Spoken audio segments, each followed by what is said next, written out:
Kabanata 671. Hindi. Maaari lamang akong sumipsip ng espiritual na enerhiya mula sa kalikasan at hindi mula sa ibang tao. Umiling si Melanie. Naiwan si Jared na naguguluhan. Inilipat niya ang tingin niya kay Rayleigh. Ginoo. Daragon. Ikaw naman. Umiling din si Rayleigh. Natigilan si Jared dahil doon. Hindi lang ako nakaka-absorb ng espiritual na enerhiya, kundi na-absorb ko rin ang lahat. Enerhiya. Kabilang ang negatibong enerhiya at maging ang nakakalaso na enerhiya. Kaya kong gamitin ang lahat para sa sarili kong gamit. Ano? Di hindi ba ibig sabihin nito ay maaari mong gamitin ang enerhiya kahit anong gawin mo? Napasigaw si Melanie. Sa kabilang banda, si Rayleigh ay tila ganap na binubuo. Jared, specialty mo yan. Ikaw lang ang makakaya. Linangin ang focus technique na ito. Mangyaring huwag pabayaan ang pamamaraang ito ng pagtatanim. Biglang umalis si Rayleigh pagkasabi nun. Gustong magtanong ni Melanie kay Jared. Ngunit siya, agad na naabutan si Rayleigh matapos makitang umalis si Rayleigh. Tinitigan ni Jared ang detoxification pill sa kamay niya. Pag-alala sa sinabi ni Rayleigh. Mas sabik siya, para malaman ang tunay niyang pagkatao. Bakit ako lang ang nakakapaglinang ng focus technique? Napatingin siya sa maliwanag na buwan sa labas. Malapit na ang ika-15 Hulyo. Hindi niya ito hinintay. Desperadong may darating. Wala siyang pakialam kung ang araw na iyon ay magiging pagkakataon o panganib. Dahil gusto niyang malaman ang katotohanan anuman ang mangyari. Isinuot ang kanyang damit. Lumabas si Jared sa kanyang mansyon. Napatingin siya sa mga neon lights ng Horrington sa ibaba. Ang bundok. Bagamat gabi na, puno pa rin ng traffic ang kalsada. Alam iyon ni Jared. Balang araw, mawalay siya sa buhay lungsod magpakailanman. Nang si Jared ay nakatingin sa lungsod. Dalawang figure ang mabilis na lumapit sa kanya. Napansin sila ni Jared noong mga 100 metro ang layo nila sa kanya. Gayunpaman, akala niya sila Rayleigh at Melanie. Pagkatapos ng lahat, walang sino man ang naruroon sa hating gabi. Nang 30 talampakan na lang ang layo ng dalawang figure kay Jared. Saka lang may napansin ang huli. Ay patay. Napagtanto niyang magkaiba ang mga pabango nila kina Rayleigh at Melanie. Amoy na amoy niya ang malakas. Amoy ng tradisyonal na gamot sa kanila. Napakunot ang noo ni Jared na agad na tumalikod. May nakita siyang dalawang figure. Isang matanda at isang bata. Ang nakatatandang lalaki na may puting balbas ay nasa edad 60. Habang ang binata ay tila medyo mas matanda kaysa kay Jared. Pareho silang nakasuot ng kulay abong tanika. At may nakasuot na imahe ng insenso. Kanilang mga kwelyo. Sino kayo? Bakit ka pumunta sa property ko ng ganitong oras? Maingat silang tinitigan ni Jared. Natitiyak niyang hindi pala kaibigan ang kanilang intensyon habang papasok sila. Kanyang ari-arian ng walang pahintulot. Ang dalawang figure ay hindi tumugon sa kanya. Ngunit inilipat nila ang kanilang mga tingin patungo sa mga detoxification na table task. Kamay ni Jared. Ginoo. Knox. Tama ang iyong pagsusuri. Ito ang direksyon. Tumingin sa mga table task sa kanyang kamay. Hindi ordinaryo ang mga iyon. Pills. Napuno ng kasakiman ang tingin ng nakababatang lalaki. Bahagyang tumango ang matanda habang sinusulyapan si Jared. Anak, alchemy master ka ba? Ginawa mo ba ang mga ito? Pills. Tinignan ni Jared ang dalawang lalaking iyon. Siya ay hindi nasisiyahan matapos malaman na sila ay pagkatapos ng detoxification pills. Ang mga tabletang iyon ay para kay Josephine. At walang paraan na maibibigay niya ito sa iba. It's none of your business. Sino kayo guys? Ano ang iniisip mo na maaari kang pumunta sa aking ari-arian? Ganito, si Jared ay tila malamig sa pagtatanong sa matanda. Anak, how dare you talk to Mr. Knox ng ganyan? May death wish ka ba? Nagalit ang nakababatang lalaki nang marinig ang tono ni Jared. Nang sasalakayin na sana niya si Jared ay pinigilan siya ng matanda. Anak, huwag mo naman sana intindihin. Kami ay mula sa Medicine God Sect. Wala kaming sinasadyang pinsala. Kami, hindi sinasadyang nakita ang espiritual na enerhiya mula sa mga table task. Kaya pumunta kami dito para tingnan sila.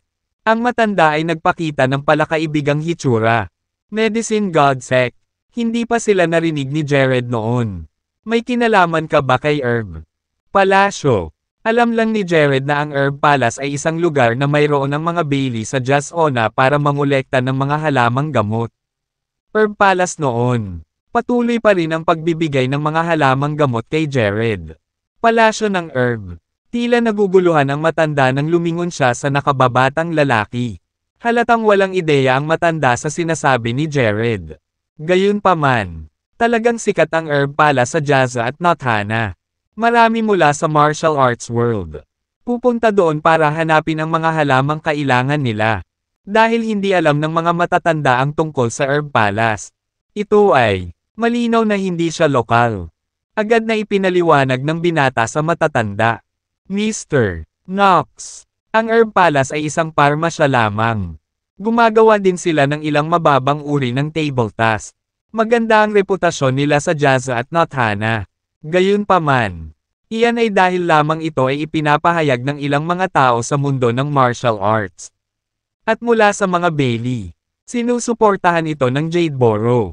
Naintindihan naman agad ng matanda. Ang ating Medicine God Sect ay walang kinalaman sa Herb Palace. Maganda lang ang pangalan ng Herb Palace. Hindi ito qualified na ikumpara sa Medicine God Sect. Kaya ko lang, tumawag ka at ipapatay si Samuel sa lugar na iyon. Ang nakababatang lalaki ay may nakasulat na paghamak sa buong mukha niya. Donald, dinala kita rito para matuto ng ilang kaalaman. Mangyaring huwag subukang gumawa ng gulo. Ang matanda, saway ng nakababatang lalaki, na ang pangalan ay Donald Yorkson. Hindi na naglakas loob na magsalita pa si Donald pagkatapos niyang marinig iyon. Naging interesado si Jared sa Medicine God Sect. Anong klaseng grupo yan? Napakalakas nila kaya sila. Maaaring sirain ang Herb Palace. Nakabilang sa mga Bailey. Sa pamamagitan lamang ng pagtawag. Pagkatapos ng lahat, ang pamilya Bailey ay prominent at maimpluwensyang sa Jadeboro. Walang makapag-utos. Sila. Wala akong pakialam kung may kinalaman ka sa Herb Palace. Ngunit ito ay aking pribadong pag-aari. Mangyaring umalis. Kaagad. Matutulog na ako. Hindi sinasadya ni Jared na pasayahin ang dalawang nanghihimasok. Anak, galing kami sa malayo para tingnan ang mga table task sa kamay mo. Maaari mo bang ipakita ang mga ito sa amin? Tanong ng matanda. Taos puso. Agad na inilagay ni Jared ang mga table task sa kanyang bulsa. Hindi. Dapat umalis ka na. Hindi ka welcome dito. Hindi alam ni Jared kung sino sila. At hindi niya alam ang tungkol sa Medicine God Sect. Paano kaya ako? Ibigay ang aking mga table task sa mga estranghero. Anak, maganda ang tanong ni Mr. Knox. How does you reject his request? Siguradong pagod ka na sa buhay. Pagkasabi nun, naglabas ng nakakatakot na aura si Donald. Mabilis na gumalaw ang kanyang aura kay Jared na parang bagyo. Gusto niyang takutin si Jared. Samantala, hindi na siya pinigilan ng matanda sa pagkakataong ito. Isang malamig na ekspresyon ang bumalatay sa mukha ni Jared. Gusto mo bang magpa-physical? Isama mo na. Bahagyang niyugyug ni Jared ang kanyang katawan at naglabas ng mamamatay tao na aura. Nagbanggaan ang dalawang aura. Agad na pinalitan ng malakas na hangin ang mapayapang gabi. Hindi ko inaasahan na mayroon kang ganoong kalakas na kapangyarihan. Bahagyang kumunat ang noo ni Donald pagkatapos ng banggaan. Kahit papaano ay humanga si Jared sa kapangyarihan ni Donald. Kahit na ang huli ay tila bata. Kanya, mas malakas ang kapangyarihan kaysa kay Tristan. Ikaw ay malakas, gayunpaman. Wala ka pa ring kapare sa akin. Chuckled ni Jared. Ganoon ba? Well, kailangan kong subukan ito. Biglang tumalon si Donald at ibinaba ang palad sa ulo ni Jared. Napakabilis ng lahat, na halos wala na siyang oras para iwasan ito. Napangiwi siya. Patay ka na. Naningkit ang kanyang mga mata. Si Jared ay naglabas ng nakamamatay na aura. Magkakilala sila at hindi gaanong magkakilala. Tsaka wala naman silang awayan. Kasama ang isa't isa. Dahil doon, natigilan si Jared sa matapang na pag-atake ng lalaki. Mula sa malayo, tahimik na pinagmamasdan ni Axton ang eksena, na walang bahid ng emosyon sa mas matanda. Mukha ng lalaki, parang wala siyang balak na sirain ang away. Ilang segundo pa ang layo ni Jared mula sa pagtama nang umungol siya at sinuntok ang kanyang kamao sa langit. Kaagad, ang espiritual na enerhiya ay sumabog mula sa kanyang katawan at nagtulak sa kanyang kalaban pabalik.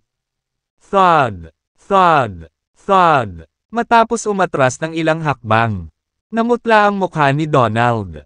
Ramdam niya ang pag-aapoy ng kanyang mga laman loob at lasa ng dugo sa kanyang bibig. Ako na ngayon. Ang ungol ni Jared. Nakakuyom ang kamao.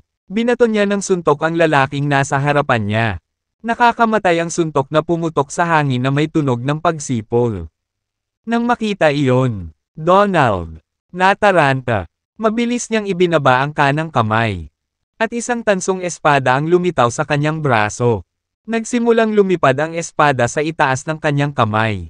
At nagpadala ito ng ilang suntok patungo sa bug zone ng hangin mula sa suntok.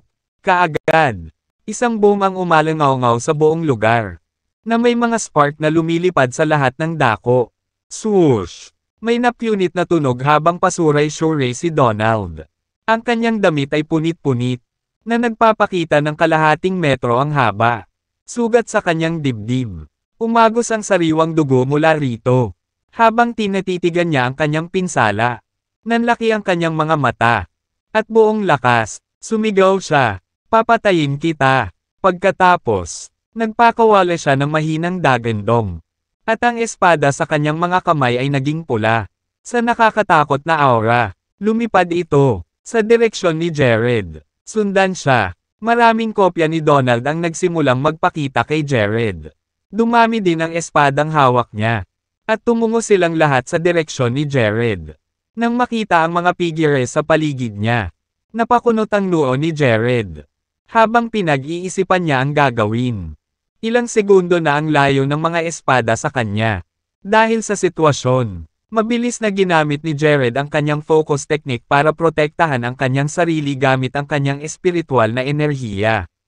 Atlas, huli na siya nang tumama ang espada sa katawan niya. Clang! Matapos madikit ang espada sa katawan ni Jared.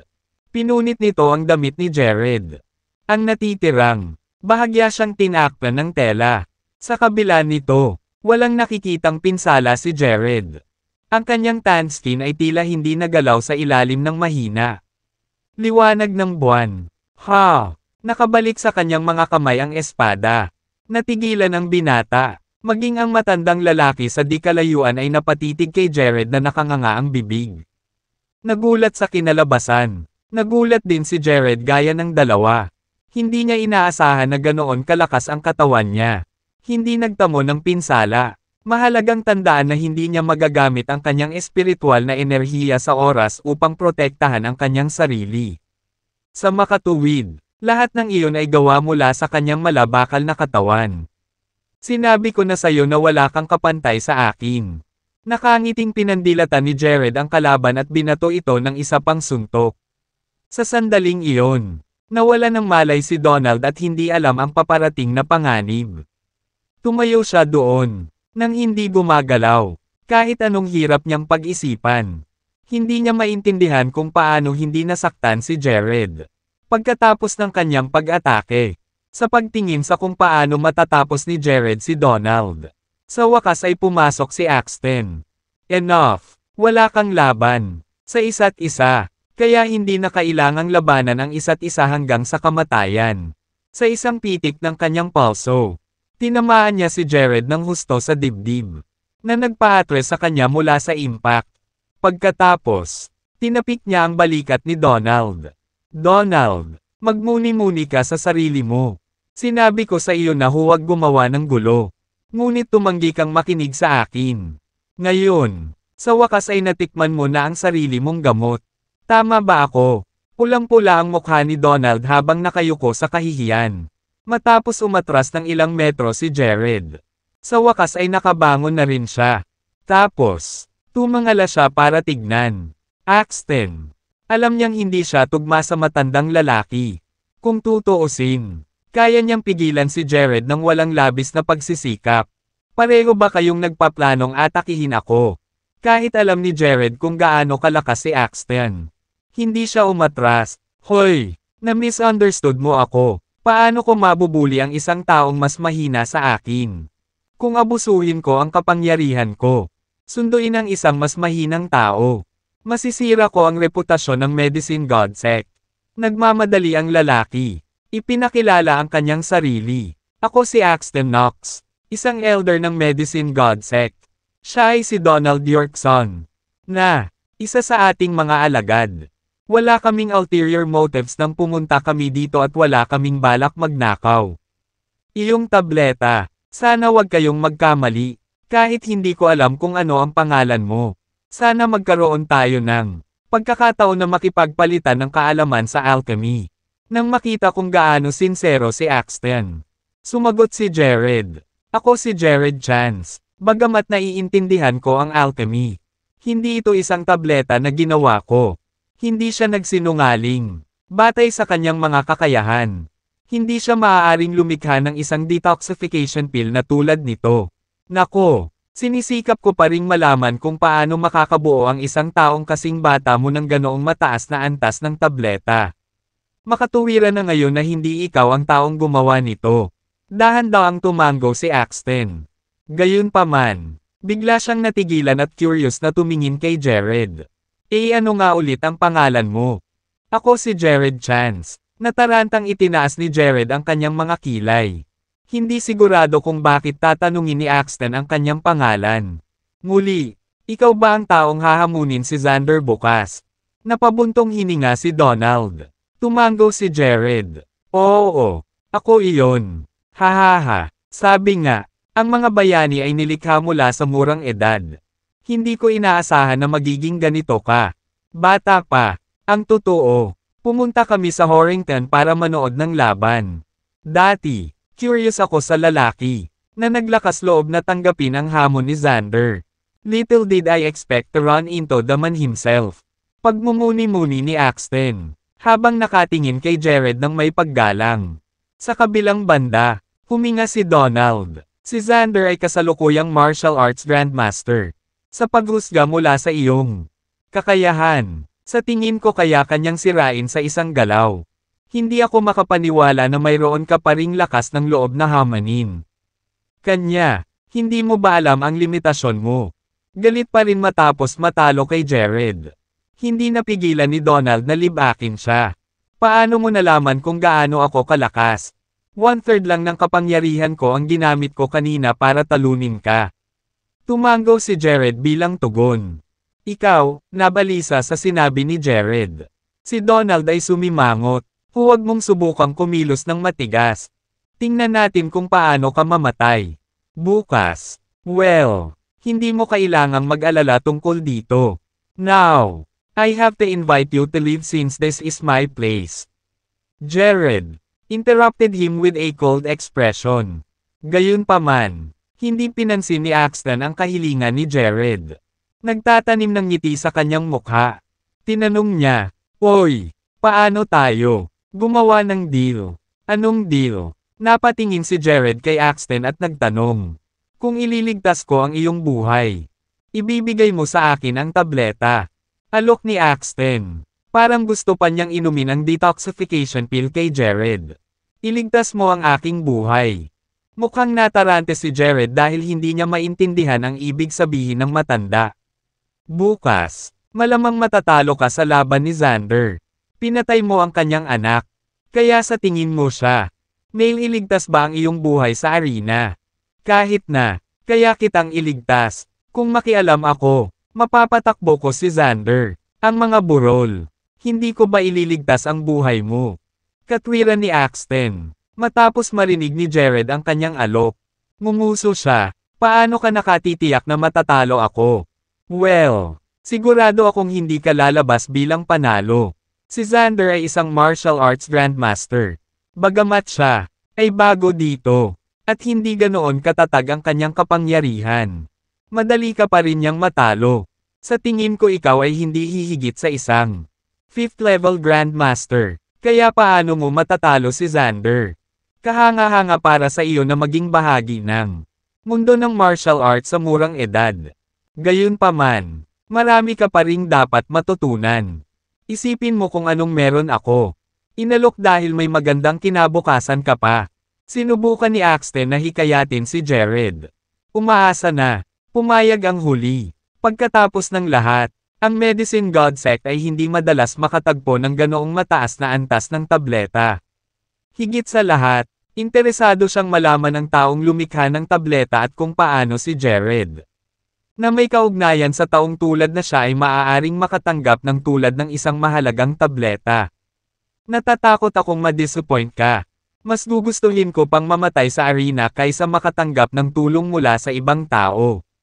Kung meron, wala na tayong dapat pag-usapan. Please umalis ka na. Bagamat hindi alam ni Jared kung gaano siya katatag sa kanyang transcendence phase at ang uri ng martial artist na kaya niyang talunin. Alam niyang higit pa siya sa 5th level Grandmaster. Napatunayan iyon, nang madali niyang natalo ang dalawang martial artist na mas mababang antas kaysa sa isang Grandmaster sa 5th level.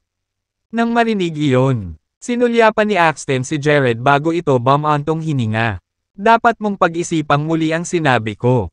Kahit ikaw, nasa arena na, maaari ka pa ring humingi ng tulong sa akin. Manunood ako ng laban. Umaasa lang ako himala dahil isang kawalan ang mawala ng manlalaban na tulad mo. With that, tumalikod na si Axton para umalis. Pagkatapos, binigyan ni Donald ng isang side eye si Jared at Nishan. Ang yabang. Gagawin mo. Baka humingi ng tulong sa amin bukas. Pagkaalis ng dalawang lalaki, bumalik si Jared sa kanyang silid at hindi niya isinasapuso ang mga sinabi ni Axton. Kahit kaya niya, hindi matalo si Xander. Hindi niya akalain na hihilingin niya kay Axton na iligtas siya. Pagkatapos ng lahat, magiging si Rayleigh, nanonood ng laban at maaaring makatulong sa kanya sa halip. Kinaumagahan, nakita ni Horrington ang pinakamaluwalhati nitong araw bilang isang maliit na lungsod. Hindi mabilang na mga luxury cars at kahit na nagtipon ang mga helicopter sa lugar. Dumating ang mga tao mula sa mundo ng martial arts sa lahat ng dako upang panoorin ang deathmatch sa pagitan ni Jared at Xander. Mula sa mga paraan ng transportasyon na kanilang narating, masasabing maraming mayayaman, mga individual sa mundo ng martial arts. Ito ay hindi nakakagulat dahil ang isa ay mangangailangan ng malaking suportang pinansyal upang mapabuti ang kanilang mga kasanayan at tumaas sa mga ranggo. Nagkaroon na ng arena sa isang stadium sa Horrington. Sa labas ng stadium, mayroon sina Phoenix at Tommy. Pinalibutan ito ng kanilang mga tauhan. Maliban sa mga taong galing sa martial arts world, walang ibang makapasok. Pagkatapos ng lahat, ito ay isang labanan sa pagitan ng dalawang highly skilled martial artists. Kahit na ang isa ay 100 metro malayo, ang resulta ay maaaring pumatay ng isang karaniwang tao. Ang mga tao lamang na may ranggo ng Grandmaster ang maaaring makapasok. Kasabay nito, pinangunahan ni Locke ang kanyang mga tauhan mula sa Summerbank upang tulungan ang Phoenix na mapanatili ang kaayusan. Spencer, galing din sa Herb Palace. Natural lang na kailangang manood ng ganoon ang mga naka-interact kay Jared. Isang mahalagang kaganapan. Sa sandaling iyon, naghihintay sina Theodore, Walter, at ang mga Bailey sa labas ng mansyon ni Jared sa Dragon Bay. Wala silang lakas ng loob na istorbohin si Jared na tulog pa rin. As expected, dapat full of confidence si Mr. Chance. Tingnan mo kung paano siya natutulog sa kabila ng ganoon. Isang mahalagang araw sa hinaharap. Hindi naiwasang magkomento ni Samuel sa pagkamangha. Bulong ni Tristan. Lolo, si Xander ay isang martial arts grandmaster. Gayunpaman, Mr. Chance. Bagamat alam niyang si Jared ay isang energy cultivator, mas malakas si Xander. At saka, ano ang nag-aalala? Si Tristan ang pinakakakulangan ni Jared ng oras sa pagsasanay. Huwag kang mag-alala. I have faith in Mr. Chance. Mahinahong tugon ni Samuel. Gayunpaman, hindi lahat ay kasing husay ni Samuel. Sa partikular, Mukhang balisa sina Walter at William. Alam nila kung gaano kakilakilabot si Jared ngunit hindi nila alam ang tunay niyang pagkatao. Dad, anong ginagawa niyo dito? Pagsisiyasat ni Josephine. Sumugod sila ni Lisbeth para lang makita ang grupo nilang naghihintay sa labas ng mansyon. Natutulog pa si Jared. At natatakot kaming abalahin siya. Paliwanag ni William. Ano? Paano pa siya natutulog ng mapayapa kung mayroon siyang malaking laban sa loob ng ilang oras? Malakas na boses ni Josephine ang gumising kay Jared mula sa pagkakahimbing. Ms. Sullivan, mabilis na pinutol ni Walter si Josephine. Ms. Sullivan. Alam ni Mr. Chance na mayroon siyang isang mahalagang kaganapan sa hinaharap. Iyon mismo ang dahilan kung bakit dapat nating hayaan siyang matulog at mag-recharge. Dahil may sense ito kay Josephine. Tahimik siyang umatras. Sa kabila nito, lumabas ng mansyon si Jared na humikab ng ilang minuto. Natigilan siya nang makita ang lahat. Nagtipon sila sa labas naghihintay sa kanya. Nang makitang marami sila doon, nagtaka siya kung paano niya nagawa. Sa pagtulog, hindi alam ang kanilang presensya. Anong ginagawa mo dito kaninang madaling araw? Hindi ba sa hapon ang laban? Si Jared ay, mausisa, Ginoo, pagkakataon. Marami nang nagkukumpulan sa stadium. Maaaring mabuti kung pamilyar ka. Sa arena ka muna. Si Samuel ang unang nagsalita. Nakita ko, hayaan mo akong maghugas pagkatapos. Maari kayong umupo pansamantala. Pagkatapos niyang maghugas, ang lahat ay tumungo sa stadium kasama niya. Nang dumating si Jared, laking gulat niya nang makita kung gaano kapuno ang stadium. Nanlaki ang mata niya sa nakita. Dahil hindi niya inaasahan na maraming martial artist ang magtitipon dito para panoorin ang laban nila ni Xander. May mga bumiyahe pa ng malayo para masaksihan ang laban. May lounge sa stadium kung saan nakahiga si Xander sa isang couch habang nakapikit. Si Sean at Ang. Doon din nagtipon ang mga Cooper. Xander, hindi mo siya masyadong binitawan. Mangyaring turuan si Jared ng aralin sa arena. Tandaan. Ang pagkamatay ni na Franco at Gavin. Sigaw ni Sean habang pilit na tumutulo ang ilang luha sa gilid ng kanyang mga mata. Sinasabi mo ba sa akin kung ano ang gagawin? Sagot ni Xander sa pag-alit na tono na nakapikit pa rin. Kaagad, ang kanyang boses ay nagpalamig sa gulugod ni Sean. At ang huli ay tame time na umiling. Xander, ako, hindi iyon sinasadya. Simula nang maging martial arts grandmaster si Xander. Mas natakot si Sean sa kanya kaysa dati. May balita pa ba si Sylvester? Nagustuhan ba ng matanda ang Reg Along ipinadala natin sa pagkakataong ito? Xander, tinanong. Nabanggit ni Sylvester na masaya siya. Ngayong nakapasok na si Sylvester sa Ancestral Hall. Ang aming pamilya, sa wakas ay magkakaroon ng walang kamatayan. Hihilingin ko kay Sylvester na turuan ako kung paano maging isa. Tapos, kaya namin, mag-asawa ng maraming asawa at magkaroon ng maraming anak. Sa palagay ko walang sino man sa Jadeboro ang maglalakas loob na hamanin kami. Hindi na, si Sean ay sumisigaw sa tuwa habang nagsasalita. Nang marinig ang sinabi ni Sean, nanlaki ang mga mata ni Xander. Sinaman niya ng tingin si Sean at dumura. Bata, sabay kinilig si Sean at hindi na nagsalita pa. Makalipas ang ilang segundo. Pumasok si Jared at ang kanyang mga taga-suporta sa lounge. Gusto niyang magpahinga dahil hindi pa oras para sa kanilang laban. Nang makita si Jared na humarap sa kanya, nagalit si Sean at pinaputukan siya ng mga death glare sa kanyang direksyon. Samantala, mahinahong inis ka ni Xander ang grupong pumasok. Nang mamataan niya sina Samuel at Theodore. Sa likod ni Jared, tumawa siya. Hindi ako makapaniwala na ang pinuno ng Bailey at ang general ng kagawaran ng hustisya ng Jadeboro ay alipin ng ibang tao. Hindi ba't ang iyong Panginoon ay medyo bata pa? Ang suntok ni Xander kay Samuel at Theodore ay nag-trigger sa kanila. At ang gusto lang nilang gawin ay talunin si Xander sa isang pool. Sa kabila nito, pinipigilan nila ang kanilang sarili. Sa bagay, martial arts grandmaster si Xander. Kahit sila, pinagsama ang kanilang mga kapangyarihan at nilabanan si Xander ng magkasama. Hindi sila maglalagay ng anumang banta sa kanya. Baka sila, ang dami, pero hindi dapat maliitin ang husay ni Xander sa militar. Ang pananahimik ni na Samuel at Theodore ay mas lalong nagpasaya kay Xander. At the same time, mayabang si Sean, nakasaad. Dapat lumuhad kayong lahat kay Xander at magmakaawa sa amin habang may pagkakataon pa kayo. Siguro, gagawin ni Xander, patawarin mo ang iyong kamangmangan. Sa ilang sandali, kapag natalo si Jared sa laban, makikita natin kung sino pa ang kaya mo. Umasa sa, bilang tugon, nagdilim ang mga mukha ni na Samuel at Theodore. At nakatitig lang sila kay Samuel. Bagaman, galit ang pumutok sa kanilang mga ugat. Nanatili silang tahimik, dasal na lang nila na matalo ni Jared si Xander. Hanggat nanalo si Jared, ang mga Cooper ay hindi na banta sa kanila. Bukod dito, hahatakin nito ang reputasyon ng mga Cooper sa putik. At gagawin nila ito, hindi humawak ng mas maraming kapangyarihan tulad ng dati. Kung ang mga Cooper ay mahilig makipagtalo, wala akong nakikitang punto sa laban mamaya. Hindi ako mahilig makipag-away.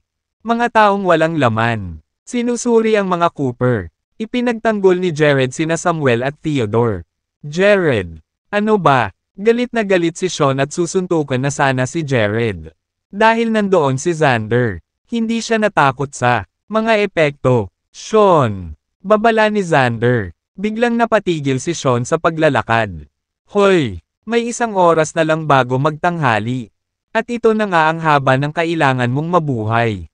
Kung meron man sayo, gusto kong sabihin, mas mabuting iluwa mo ito bago tayo tumuntong sa arena. Kung hindi, hindi mo nakakailanganin. Pagkakataon na makapagsalita pa, napatingin si Xander kay Jared. Nang matapos siyang magsalita ay casual siyang sumandal sa kanyang upuan at isinara ang kanyang upuan. Mata para magpahinga, hindi pinansin ang kanyang mga salita. Umupo si Jared sa ibang lugar at tahimik na naghintay na lumipas ang oras. Samantala, mas maraming tao ang nag-stream sa stadium. Lahat ng naroon ay mula sa martial arts world. At hindi bababa sa isang grandmaster. Mga mahuhusay na mandirigma tulad ni Axton mula sa Medicine God Sect at maging. Si Rayleigh ay nakaupo sa gitna ng karamihan. Ano man, karamihan sa mga tao ay dumating dahil sa kung gaano ka-profile ang labanan. Una, bihira para sa mga ganyan. Mga laban na magaganap sa mundo ng martial arts. Pangalawa, si Xander ay isang martial arts grandmaster. Sa makatuwid, mas nakatawag ito ng pansin sa showdown na ito dahil gustong masaksihan ng mga tao ang kapangyarihan ng isang martial arts grandmaster. Pagkatapos ng lahat, hindi maraming tao ang makakamit ang ranggo na iyon.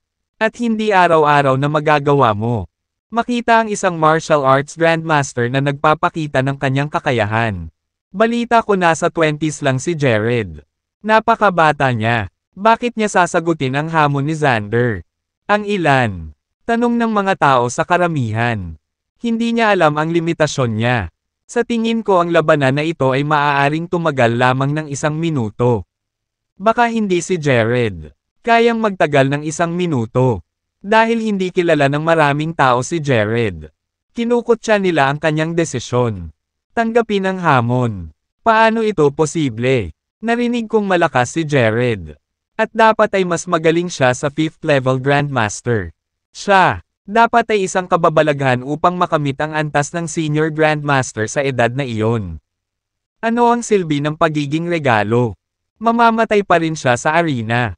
Maraming tao sa karamihan ang naawa kay Jared. Bagamat hindi nila siya kilala ng personal. Alam nila iyon. Bihira na magkaroon ng taong kasing galing niya sa martial arts world. Kaya naman, parang sayang ito para sa kanya. Mamatay sa batang iyon. Hindi nagtagal. Sumikat ang araw sa kalangitan. At ang init ay naging dahilan ng pagpapawis ng lahat. Sa kabila nito, walang umalis, dahil magsisimula na ang laban. Sa unang hanay na pinakamalapit sa arena, tahimik na nakaupo doon sina Axton at Donald. Naghihintay na magsimula ang laban. Ginoo, Knox, sa tingin mo kaya matatalo ni Jared si Xander?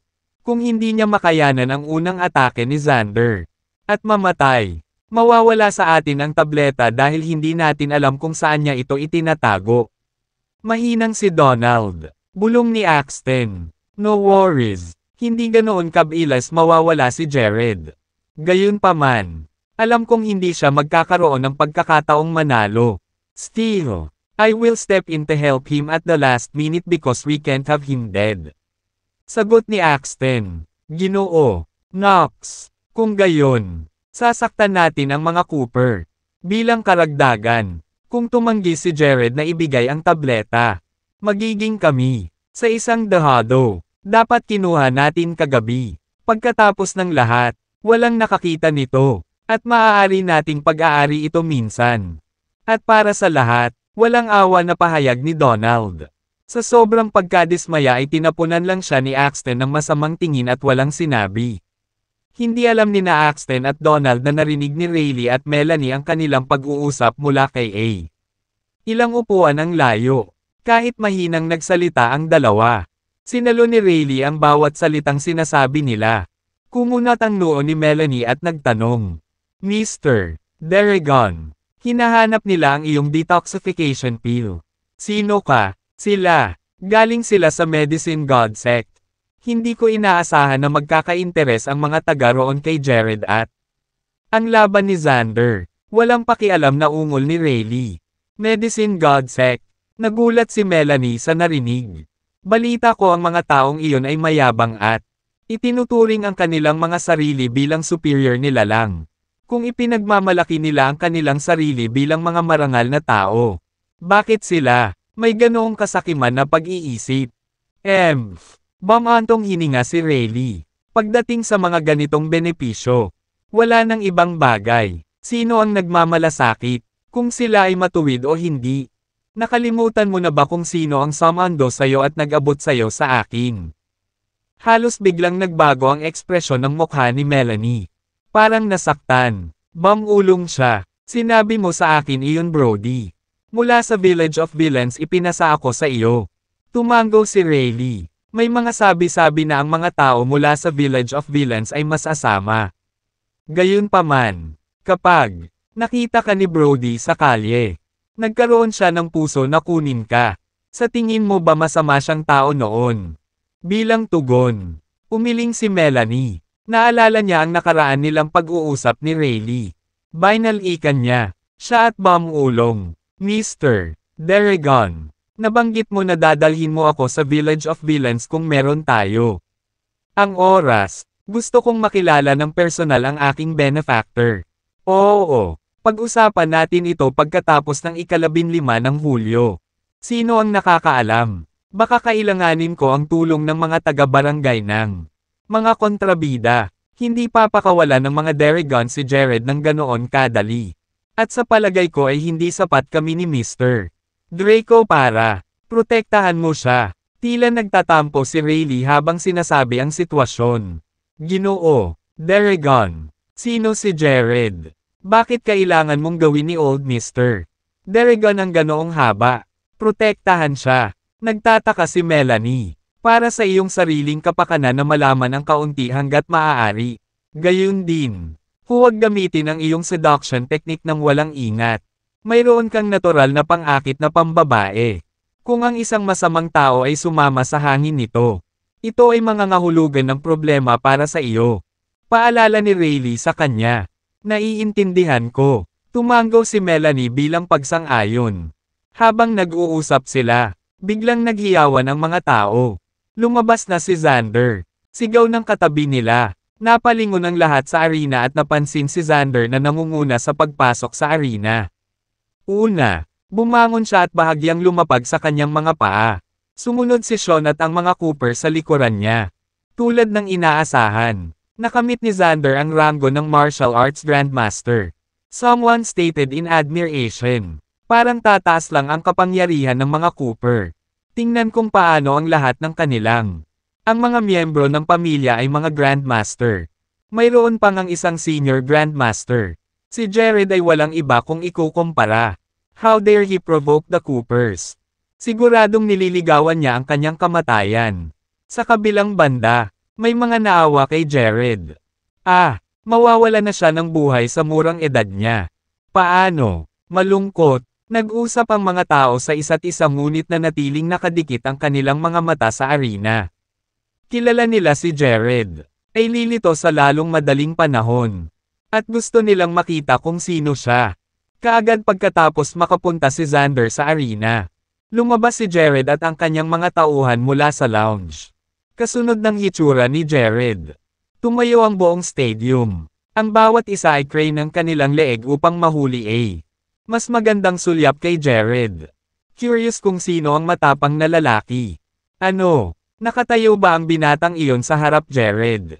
Mukha siyang magaling na chap. Hindi ba si Samuel iyon mula sa pamilya Bailey na naglalakad sa likuran niya? Iyon ay si Theodore Jackson.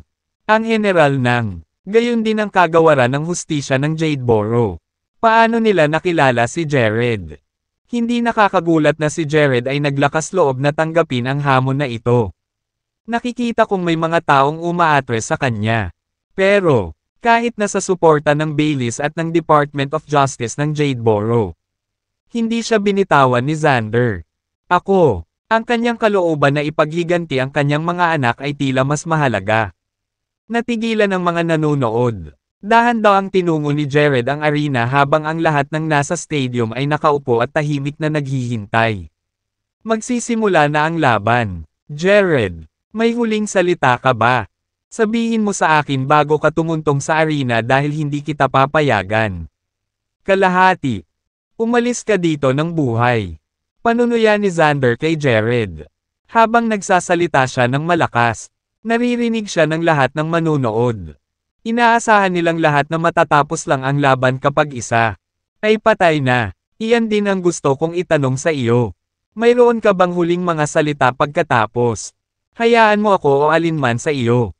Alam ng mga lalaki habang nasa arena dahil hindi ka makakalabas doon ng buhay. Sumulyap si Jared kay Xander. Hindi kinikilig. Kalokohan. Isang hakbang pasulong si Xander. At yumanig ang buong arena. Kahit na ang mga manunood ay ramdam ang panginginig. Bilang isang resulta, maraming tao ang nagsimulang manginig. Boom! Parang kulog ang hakbang ni Xander at naging dahilan ng pag-akyat ng puting bakas ng alikabok sa hangin. Ito ay nabuo hugis ng isang matalim na espada at tinungo si Jared, na nakatayo may 10 metro ang layo. Xander used all his internal energy to deliver that one blow because he don't want to waste his time. Nakikipag-away kay Jared. Kung tutuusin, isa siyang martial arts grandmaster. Tulad ng gusto niyang patunayan ang kanyang martial husay. Kinailangan ni Xander na patayin ng isang suntok si Jared sa harap ng mga manunood mula sa martial arts world. Nang magsimula na ang laban, hindi napigilan ng mga manunood na mapabuntong hininga. Maraming tao doon ang hindi nakasaksi naglalaban ng martial arts grandmaster. At nakakatuwang makita ito ng personal. Bang! Ang mga alon ng enerhiya ay lumipat patungo kay Jared. At biglang, isang malakas na pagsabog ang pumuno sa hangin. Mga tainga ng lahat, boss dahil sa sobrang lakas ng impact. Agad na tinakpan ng usok at dumi ang katawan ni Jared. At ang resulta ay kumalat sa buong arena. Mga tao, nakaupo sa harap na hanay ay naramdaman ang malakas na pagbagso ng hangin na tumatama sa kanila. Before they knew it, yung mga upuan nila, nagkapira-piraso. Sa kabila nito, walang nasaktan dahil ang mga magagaling na martial artist lang ang may lakas ng loob na maupo doon sa una. Dahil dito, kakayanin nila ang epekto. Tapos na. Wow! Sa tingin ko ito ang pinakamabilis na laban na nakita ko. Hindi man lang mailihis ni Jared iyon. Ang ilan. Gulat na sigaw ng mga manunood. Sa tingin ko hindi kakayanin ng Senior Grandmaster ang pag-atake ni Xander kanina. Tama ba ako? Masyadong malakas. Ang kapangyarihan ng isang martial arts Grandmaster ay naaayon sa pangalan nito. Nakita ng iba pang audience ang gulo pagkatapos ng pag-atake ni Xander kay Jared sa harapan. Hilera, dahil nasa arena si Jared. Malamang na makatanggap siya ng mas nakamamatay na suntok. Sa makatuwid, walang sino man. Akala niya may pagkakataon siyang mabuhay. Sa pagkakaroon ng katulad na damdamin. Nagsimulang humikbi si Josephine nang makita ang pagkawasak. Matapos gumaling mula sa gulat, gusto niyang tumakbo papunta sa arena. Ngunit pinigilan siya ni Lisbeth. Jared, hindi ka pwedeng mamatay. Napaungol si Josephine sa tuktok ng kanyang mga baga, na umaakit ng maraming atensyon. Si Samuel, Theodore, at iba pa ay mukhang malungkot din. Pinagpapawisan ang kanilang mga palad habang tahimik na nagdadasal na iyon. Nakaligtas si Jared sa suntok na ibinigay sa kanyang pagkakakilanlan. How dare he pit himself against the Coopers? Hindi ba niya alam kung saan siya nakatayo? Napangisi si Sean, habang tuwang-tuwa si Samuel at ang iba pa. Mr. Knox, hindi ba masyadong mabilis? Nauutol na gulat si Donald. Nang makitang nawala ang figure ni Jared sa ilalim ng alikabok at usok, kumunat ang noo ni Axton at umiling sa disappointment. Hindi ko akalain na ganoon kalakas si Xander. Parang na-overestimated ko si Jared. Ginoo, Deragon, Jared. Samantala, nakaawang ang bibig ni Melanie na tila natulala sa nangyari. Hindi, kung ano ang inaasahan niya. Dahil si Rayleigh ay hindi man lang nagkaroon ng pagkakataong mag-strike. Huwag kang mag-alala, ayos naman si Jared. Hindi man siya kasing lakas ni Xander.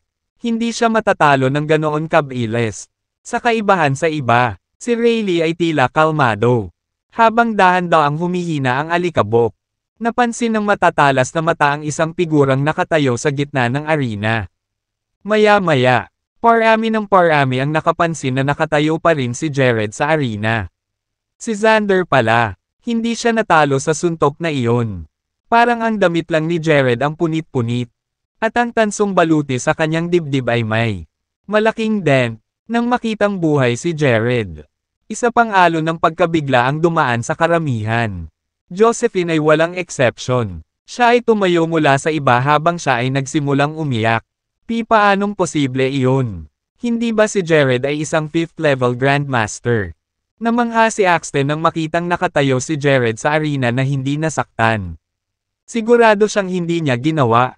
Gumawa ng maling paghatol. Paano makakatakas ang isang senior Grandmaster na tulad ni Jared sa napakalakas na suntok? Isang martial arts Grandmaster. Nakakaintriga kung paano pa rin siya makakatayo ng ligtas at maayos sa arena.